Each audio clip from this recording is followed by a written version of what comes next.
Hey guys, we're back at it again. My name is Jeff Smith. I'm the digital media coordinator here at CFBISD. And on the check-in today, we're joined by Davis Elementary's Jenna Jones. Jenna, how are you doing? Hi, I'm doing great. Thank you. How are you doing? Not too bad. Thanks for hopping on with us today. Of course. We'll start out, we've transitioned to online learning, the e-learning courses that we've been doing for our students here in the district. And I just wanted you to walk us through, how does one develop a successful interactive e-learning strategy? I think that question is still up in the air. I think it really depends on the teacher. One thing I found is that I've really had to get on the kids level and really figure out what motivates them, especially since you're not in the classroom with them. So, if it's making TikToks with them or I've been making Padlets and Flipgrids to keep them interacting with each other and to where they can see each other. Of course, Zoom calls are great. The kids love that. They love seeing each other and keeping up with what's going on. I think it's a lot harder because we're not all in the same room. So keeping that interaction, especially between them, not just you and them, but between each other, I think they really need that and they really miss that. So it depends on the teacher, what they're able to do and how they're able to get their class to interact. I think we're all trying to be really creative at this point in time and try and come up with all sorts of new ideas that will keep them engaged and keep them wanting to come back and learning and interacting together. I totally agree with that. I think as we're in these uncharted waters, it's going to be a base by base case of what is best for that teacher's individual class and his or her students. Definitely. With this switch to e-learning, kind of what has been the biggest adjustment to e-learning and how you teach? So I figured out really quick from the beginning that I had to be really specific in anything that I posted, any assignment that I gave, anything I asked them to do. In class, you can really answer any questions, any misconceptions. You can show them an exact example of what you're looking for. But when it goes online, I've realized I've had to break it down step by step. If I want them to write 2 sentences, I'm going to have to bold the 2 sentences and capitalize it to make sure they're actually like reading it, on their own. Because it's not just me reading the directions to them. They have to actually read the directions and follow what it's saying to do. And so being really specific was what I figured out right away was what I needed to do, because in the beginning I was really having to go back and play catch up, and I was having to go through each individual person's assignment and be like, well, you missed this part, go back and do this, And so once I've gotten more specific in that, especially in the directions and the assignment and broken it down, it's been a lot easier. And I'm able to go through and figure out really quickly whether they understand or whether they don't understand and how I can help them.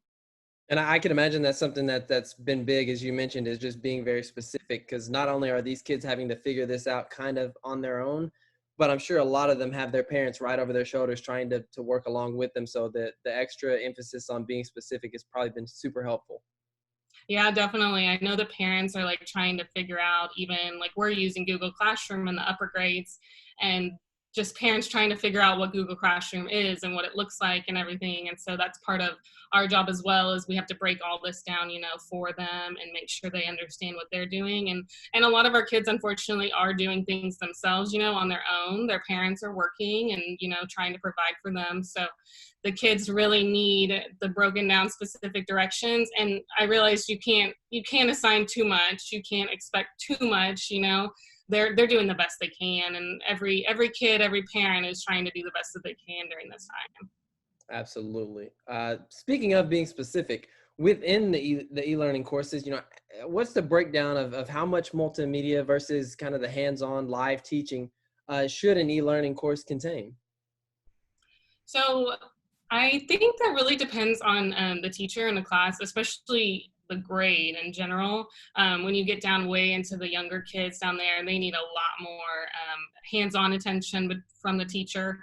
As you're getting up into like the 5th grade where I'm at, they can do a whole lot more and be more responsible for their own work and things. The past few weeks, the past month or so, I've been doing a lot of videos and posting the videos and the assignments and being really specific on what I'm looking for. And it's been a lot of review over the last month and just kind of getting them into the groove of it. But next week, I'm going to do more of the the live teaching as we go into brand new material that we're learning. So it's all the stuff that I haven't taught yet for 5th grade. And so it'll be new, and I'm interested to see the difference and what it'll be like when hopefully they'll all get on for the live teaching, and I'm able to answer questions right then and there, and then they're able to apply it to their assignments. But I mean, ultimately, it really depends on the teacher in the class. You know, if your kids aren't able to have access to all that technology and all the things that they need, then you might have to do more of the videos and the hands-on things like that. But you know, really depends. And hopefully the live teaching and all of that will really help them in the end and really make it more engaging, and they'll want to do more of it. Yeah, and as you mentioned, it's going to be, you know, each teacher is going to know what's best for their class. And it sounds like you've got a real good plan for your class. Yeah, I hope so. And I hope at least in 5th grade, they're really, the parents especially, but even the kids are nervous about middle school, you know, coming up, and they're really wanting to be prepared. And the parents are like, I just want to make sure they don't get behind and they're ready, because it's a whole new world they're about to go into. And so it's a lot of pressure on us trying to make sure that we get them where they're supposed to be when they go into 6th grade. I mean, I know they'll have gaps and everything, and that'll be something the 6th grade teachers will have to do. But I think we're all just trying our best, you know, and we're all trying to figure out different ways for our classes to be successful and what's engaging for our kids.